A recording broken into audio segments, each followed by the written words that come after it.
All right, what's up, fam? Welcome to another installment of Screen Players. Big ups to you. I'm Big Q chiming in, and we got my dog Uncle Mozzy in the building for this In the episode of in the Screen building. In the What's up? building. Uncle Mozzy, man. Today, man, as you can see, family, we'll be previewing or going over the trailer for the new upcoming King Kong movie and versus Godzilla, and a lot of people right now are excited about it. I know Uncle Mozzy got a lot to say. Uncle Mozzy, let's talk about this thing, man. King Kong versus Godzilla is going down March the 31st. Man, break it down, bro. What you liking here? We are in the official month, probably single-handedly the biggest movie release month. I'm happy. I'm stoked. I got Coming to America this week. I got the Snyder Cut on the 18th. And to culminate and cap it all, I got King Kong, who I am personally a fan. That's who I'm going for. I'm Team Kong, by the way. We'll be doing a raffle on that one later on versus Godzilla.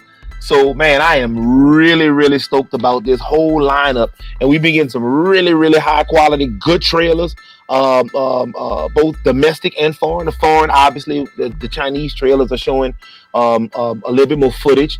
So we're going to break everything down today. I don't know if you guys have seen the most recent trailer that's come out.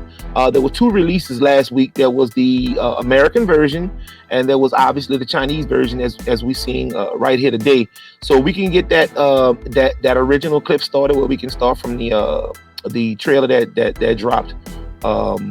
The newest trailer that dropped, not the Chinese trailer, but the newest American trailer that dropped. But we can start that from the beginning. That'd be awesome. We could break it down. All right, so here we see Gia. For those of you that don't know who Gia is obviously who Monarch is using to communicate with Kong, because she's been listed or been said as the only one that Kong would trust or listen to. So we don't quite know the origin of Gia, but it is presumed that Gia was a child born deaf, because the actress playing Gia is deaf, and they did that sidebar. They did that to add kind of dimension to the character. Actually talking to Kong with and kind of humanizing Kong with the sign language coming from the deaf child. But she is presumably one of the last or the last surviving member of the clan or the tribe that was in the original Kong Skull Island movie that was released a couple years ago. It said that, she was born, and her and Kong actually had gotten a bond, obviously because she's deaf. She was able to teach him sign language. They're not really clear on how he learned sign language, but both of them communicate this way. So it's not quite clear how she survived, but it is stated that she is the last survivor of that tribe, and that's the going rumor. We will see if that's true. Here we see Monarch. We see him on the Monarch bars. This is presumably right before the big fight scene coming up here, where Godzilla and Kong first, I guess, kind of they kind of locked horns, if you will, in the ocean. And this is why I'm so excited about this movie. I'm really, really excited about this movie, because it's not just going to be this runaway fight that we're used to seeing from some of the previous movies. Although Ghidorah did actually put up a fairly decent fight. In the end, he lost, and Godzilla was able to use a lot of his attributes that I don't think he's going to be able to use here in Kong, against Kong anyway. And as the audience, we seem to be gravitating more towards Kong, because it's almost like for the first time a monster has become humanized, and we could identify with Kong from his facial features, which they've done a really good job on, the expressions that he makes, his connection with Gia, his willingness to kind of help and protect the humans. And he actually goes down, as you'll see further along in the trailer and the other trailers that have come out. He took a trip down to Hollow Earth. You can see Hollow Earth, kind of the mountains. We kind of got like a storm going on in reverse. You see kind of the landscape going on top, almost like the landscape is kind of flipped or inverted on top of itself. And you see this storm going on. I can't understand how a storm could possibly be going on in Middle Earth, but maybe. Go ahead. Uncle Mozzy, let me ask you this, man, because you know more about the Kong and Godzilla history than I do, man. I watched the older movies back in the day. Then it kind of changed things up in these current renditions. But the Hollow Earth is in this upcoming movie. The Hollow Earth is indeed in this upcoming movie. So the monsters. Could you explain to the people what the Hollow Earth? Well, the Hollow Earth is a long-running conspiracy theory that simply states inside the core of the Earth is not just this liquid magma and this kind of spongy mush that they say the tectonic plates are floating on, the continents are all floating on. The Hollow Earth theory says that there's an entire ecosystem and there's an entire race of beings, whether that's the monsters or some type of a humanoid being or what we might confuse as an alien, living inside the Hollow Earth. Legendary's monster series, because most of the monsters reside in this Hollow Earth. And we can go back to Godzilla King of the Monsters in 2019 when they unleashed the oxygen destroyer bomb. Don't say that real fast 5 times. And it sucked all the oxygen out of the ocean where him and King Ghidorah was fighting and killed all the life. Godzilla was able to survive, but he had to retreat back to the Hollow Earth or ruins that had sunk into the Hollow Earth so he could begin to drain and suckle off the radiation to rebuild and repair the damage that he had sustained in that battle against Ghidorah and the oxygen destroyer bomb. So as you can see, Hollow Earth, Kong is in Hollow Earth. We're presuming that Monarch has brought him to Hollow Earth or led him to Hollow Earth.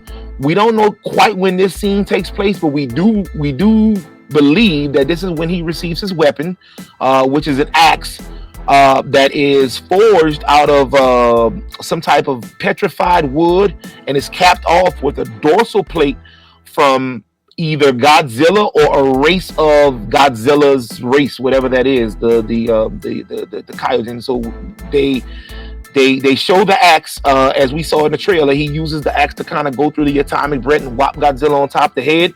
Well, this Hollow Earth is presumably where he got the axe from, and he learned more about his origin story, about the fights that took place between the Kongs and the Godzillas over history. And it's stated in this trailer that both of them are the last of their species. There seems to be a storm going on, and here's Godzilla as he's wreaking havoc on a Monarch base of some sort. And you got Gia actually talking, and this is the fight out in Tokyo. We can stop right here. So going into that theory, that's what's bleeding over into the Mechagodzilla theory, stating that, well, maybe the head of King Ghidorah that was sold off at the end of King of the Monsters is what they're using to construct this Mechagodzilla creature out of. Now, for those of you that don't know who Mechagodzilla is, you would have to go back to, I want to say, the 1972 or 1975 release of, there was 2 of them. There was Godzilla versus Mechagodzilla, in which they decided the only way that they can deal with Godzilla is to come up with a mechanized, weaponized version of the creature. So he has a couple different origin stories. We're not going to touch on that too much right now. This Mechagodzilla, it could be, or is touted to be, the main villain that both Kong and Godzilla are going to have to, after their fight, obviously, are going to have to go up against this weaponized version of Godzilla. See here, he's actually charging up his breath to try to knock out a Monarch helicopter. So as you can see, he doesn't really care too much about, that's real good footage right there. He doesn't really care too much about who he affects or what's going on. He's seemingly detecting some imbalance somewhere in the world, and he's trying to rectify it as best he can with his primal mind. Standing in the way, obviously, is going to be King Kong, as you see them two going head to head, where King Kong lets out a vicious scream like directly in the face of Godzilla, and you get a real clear picture of his canines right there, which I've been telling people King Kong exerts probably double the bite force of Godzilla, especially with the canines, because with those canines, that bite force of that strong jaw coming down on those 4 points. So that's going to be another plus for Kong, besides the agility and the obvious upper body strength difference that he has, the strength advantage that he has over Godzilla, having much longer arms, equating for better leverage, being a true bipedal being and having a flexible spinal cord, which is going to allow him to hop around and be a lot more agile than Godzilla. So although Godzilla does have atomic breath, he has a vicious, deadly tail strike. He's got tough scales. He's got bite force himself. I just don't see a way where he can. I just don't see a way he can match Kong's agility and he can match Kong's overall intelligence. I think the weapon nullifies the atomic breath, and I think we're in for one hell of a showdown. So you want to keep going forward in this trailer so we can see. That's great footage right there. You can see just the sheer size of King Kong versus Godzilla. It's not that big of a size differential matchup. So we're going to go forward. CG offering up a doll that's kind of forged in Kong's image right there. You see him Kong trying to make sense of the chains on the aircraft carrier. That's Gia right there, and she's kind of trying to calm him down and get him ready for what's to come. You see him touching fingers right there, so you can see the sheer magnitude, the size of Kong, and this one little girl is the only thing that's kind of protecting Kong from going completely crazy on everybody else, especially after losing his home in Skull Island, which we also presumably presumes happened due to the outtakes on King of the Monsters, where you saw a weaponized creature being developed on Skull Island. We don't quite know how we got King Kong removed from Skull Island, but we do know that he was not present as they were creating whatever they were creating. This is the Chinese trailer right here that's the most impactful, because it actually sees Kong going on the defensive and having to get out of his chains. When the boat flips over right here, you see Kong right here. Godzilla's coming up on the water, or coming up on the barge. Great scene from him going underneath. Kong with the punch right there doesn't have quite enough strength to get Godzilla off balance due to his low center of gravity. Right here, you can see towards the back right here, I don't know if you can highlight it, but you see some kind of reddish eyes or reddish glow. That is not a signature energy color for Godzilla. King Kong has no energy. Maybe Rodan had that kind of energy, but I can't see Rodan doing that kind of damage to skyscrapers and buildings.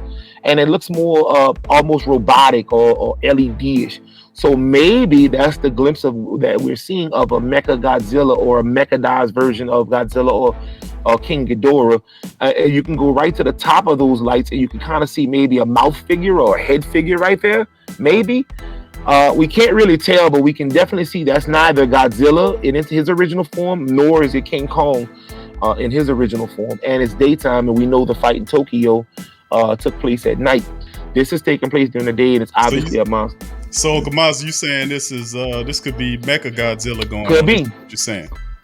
If you look at it right here, that's not a signature pattern or an energy release from any of the monsters. It does look like a mechanized version of Godzilla or possibly King Ghidorah. So we just gotta kind of watch for the look. We can only view these trailers and take out the Easter eggs as we see. But I mean, this is what I'm seeing, and you see the people running, and that kind of carnage can only be caused by a monster of the size or magnitude of a King Kong or a Godzilla, neither of which match the energy signature that this monster has right here. And again, this is in the daytime, so we would also presume that if it's taking place in Japan, that this is taking place the day after Kong and Godzilla's fight. And the reason I would say that is Kong and Godzilla would have done a lot of destruction and a lot of damage throughout the city, so there probably wouldn't be if this fight if this had taken place before they got there, then you would have seen that destruction and carnage in the main footage of the fight, if that makes sense to you.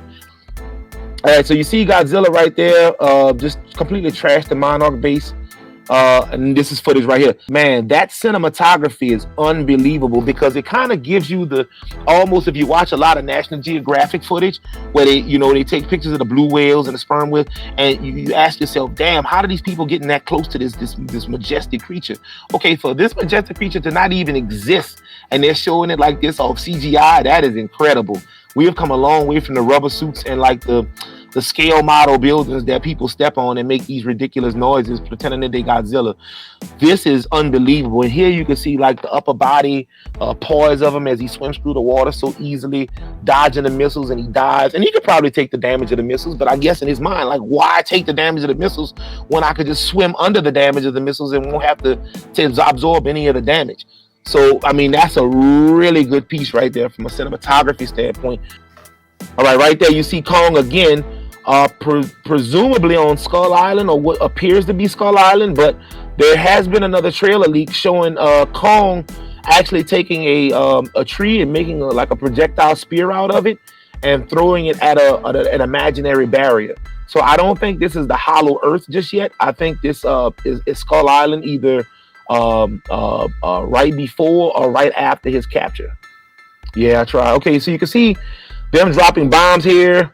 Godzilla actually releasing an atomic breath blast to the sky to try to thwart both the planes dropping the bombs on him, as well as King Kong. Because if I'm not mistaken, this is when we show King Kong jump off the platform, and this is a very interesting plot point why I feel Kong would be the winner of this fight. Okay, this guy right here is gonna be the son of the former Monarch director that died in Kong versus Godzilla. The name just escapes me. Yeah, he's going to be the son, and I'm going to be honest, just from his body language and his demeanor, I don't see him being a good guy in this movie. I think he's going to be the one that kind of heads the whole Mecha Godzilla project, or Mecha King Ghidorah project, and I think that he's doing this because his dad died, and I think that he's got some daddy issues. He felt neglected as a child. I think that his dad's research with the monsters kind of took all of his time away from him as a kid, and I think that he kind of resented his dad for it. And I think that resentment is bled over to the monsters, because if you can remember, it was him detonated the nuclear bomb that gave Godzilla the edge over King Ghidorah.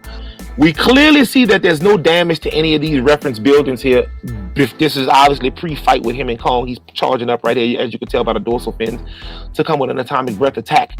But we don't see any damage to the buildings here, so it's safe to assume that whatever Mecha Godzilla / Mecha King Ghidorah footage that we did see with the people running into the subway tunnel was post this fight, because had that creature came beforehand, obviously none of these buildings would still be standing. If we look in the background, we can definitely see a mechanized Godzilla or King Ghidorah in the background, and it's showing that the systems are at minimum charge, if I'm making those words out correctly. And is it a minimum or maximum? Maximum, one of the two, minimum or maximum. I don't see a gauge there to see exactly where it is, but you can clearly see in the background behind those words. Definitely a mechanized Godzilla. That is a mechanized Godzilla. Like he's in control of it, no doubt. And he looks like he's in control of it, correct. So looking at those context clues, this guy is probably the one that led the way to build a Mecha Godzilla, I guess, to stop the other Godzilla, but I think it's really... I guess it's a little too late to say spoiler alert, huh? But if it was me, I'm thinking to myself, well, hey, he's got daddy issues, so he's gonna use the Mecha Godzilla to try to sell it off to the government as we need our own weaponized version of this monster, because he's wreaking havoc. But the thing of it is, you already doing the research on Godzilla to come up with a weaponized Godzilla before he started wreaking havoc. The reason he's wreaking havoc is probably because you've got a mechanized version of himself, and he could sense that. And we clearly see that this guy is the head of it, which is going to be our at least upfront protagonist / maybe back end anti-hero. But that when he realizes that he can't control this mechanized weapon, this mechanized Godzilla, especially if he used King Ghidorah, because Ghidorah's biology itself is alien, him hailing from Venus, going towards the original origin story. There's no way you can control it because you don't understand the anatomy of the Titans that live in your own hollow earth. There will be no way you could understand the anatomy of a Titan that came from another planet. So it says Godzilla attacks, claims lives. It says Monarch stumped. And I'm thinking that Monarch is stumped because Godzilla is just randomly attacking people. As you can see right here, you've got the previous head of Monarch, his picture to the left of the Monarch stump. So I'm presuming that's where Godzilla had gone, because that's not too far from the fight where they had the when they unleashed Rodan out of Central America, and they detonated the oxygen destroyer bomb before they had to go to Hollow Earth to detonate the nuke to kind of give Godzilla the boost. That's the dad of the previous that's the dad of the Monarch head of the guy that's currently trying to build the weaponized Mecha Godzilla.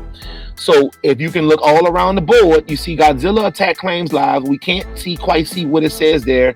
Monarch stump. We got the professor right here. We've got a nuclear cover-up. What is that about? Mm-hmm. We've got Godzilla versus Apex. Who is this Apex, right? So we got Apex here. We've got Apex number 2 somewhere in Africa. We don't know where Skull Island is. We're assuming that Skull Island, because of the proximity that it was for, you remember in Kong Skull Island, they actually got Vietnamese, the troops coming home from Vietnam to try and escort the scientists over to Skull Island. So in understanding and knowing that, we would have to presume that Skull Island would be at least in the proximity of Vietnam or in the Philippines. Given that that area has that Indian Ocean area with the island of Madagascar and a couple of other islands that are around the area that has life that's only indigenous to those environments, we know that that's a really suitable spot for Skull Island to exist, right on the back end of Africa where you're moving the cursor at right there. So understanding that will put it directly in the proximity of Vietnam, and that would explain how those Vietnamese troops will be able to escort those scientists after returning home from the Vietnam War. Now, as we get on, and this is why I say that this fight is going to probably be nullified. The atomic breath itself is powered up by the dorsal fins that runs along the back spine of Godzilla. We also know that these dorsal fins take in ambient radiation from the surrounding area, concentrates it into a form that comes out as atomic breath, right? So it would be safe to assume that these same dorsal plates that actually rake in the energy and concentrate the ambient radiation or the background radiation into a physical being, those dorsal fins are kind of immune to the energy that it produces. So as you can see, if you move forward really slowly with the trailer, no matter where this atomic breath goes, the axe itself kind of guides it where it goes. So this axe doubles as not only a shield, presumably, but a weapon that can be used to harm, Godzilla going forward. So this, in my mind, was the most direct attempt Godzilla had to hit Kong with atomic breath, and he was able to actually attract the atomic breath with the axe and therefore block it, and then come down with a crushing blow right on the top of the skull of Godzilla. Boom, right there as we see.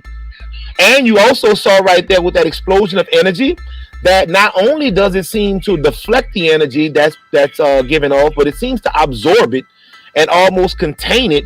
And once it's hit, it releases the energy in one massive blast. But tell the family members, man, you think what happens in this film, man, and why they should go and see it. Okay, what I think happens in the film, I think that there's two distinct fights. I think that fight one, Godzilla takes it. Well, I think there are three distinct fights. I think that the boat fight is not necessarily a fight as much as it is like what would be considered like a weigh-in in a professional fighting match. So I think that's the weigh-in part where they kind of chin check each other and kind of go at each other, but not the actual fight. I think the actual fight takes place somewhere either on Hollow Earth or somewhere that appears to be Hollow Earth, as we saw in the trailer.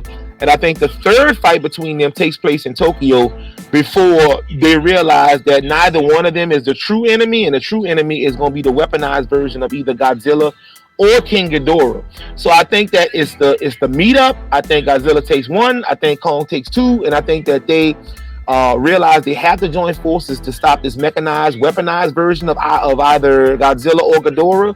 And I think that they decide at the end of all of that to live with the fact that Godzilla will have to be the apex in one spot, which will probably be on Earth and in the oceans. And I think that King Kong, I see Kong retreating back to Hollow Earth to live out the rest of his life there and kind of rule that area. An interesting time, man, to be had by all. Is Godzilla versus King Kong versus Godzilla is going down, plus a mechanized Godzilla, and they teaming up to go at him. That's going to be really big and really fun to see. So that's going to do it for this episode, man. This thorough breakdown of Godzilla versus King Kong coming up March the 31st. Get on it. Make sure you check it. I'm Big Q chiming in with Screen Players. That's my partner, Uncle Mozzy, chiming in, and we'll be back to preview more things. What preview to the people, Uncle Mozzy? What's coming up? Later tonight, we got a crucial WandaVision 8 recap with a preview of 9, the season finale coming up Friday. All right, that'll be coming at you soon. So hit the subscribe button, hit the like button, and don't forget to share Screen Players on your social media feed. Much love to you guys, and we out this piece. Peace.